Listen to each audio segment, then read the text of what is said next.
All right, it is April 4th, 2018, the anniversary of Martin Luther King's assassination, which I posted about earlier, and good day for me to continue tolerance and Holocaust and anti-fascism and anti-war and anti-genocide and anti-gun education, art making.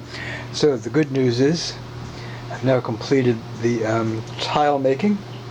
I've added a few accoutrements to the frame, and got to go buy grout and start the grout, and I'm hoping to complete this in time for my Wednesday Tolerance and Holocaust Education program, April 11th.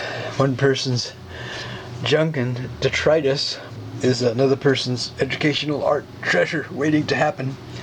I think these were from an old table I had disassembled a few years ago, because I recall using at least one of them in another mosaic drawing combo. This was a gift from Tony, an artist who works part-time at Art Space Hiawatha. Thank you, Tony, and is planning on moving in. I'm hoping to be, if he and his girlfriend ever tie the knot, I'm hoping to be best Jew at the wedding. I've been waiting to do that for years with someone. This was in the exchange table. It had a Goodwill sticker on the bottom. I snatched it up, and it worked well here. I don't remember, I had heard these two rusty old metal plates here. I don't remember where I got them.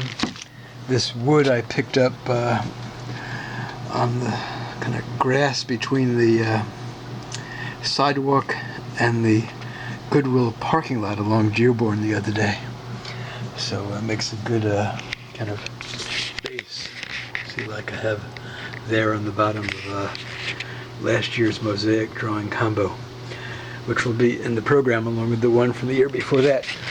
All right, there you have it. Enough yakking.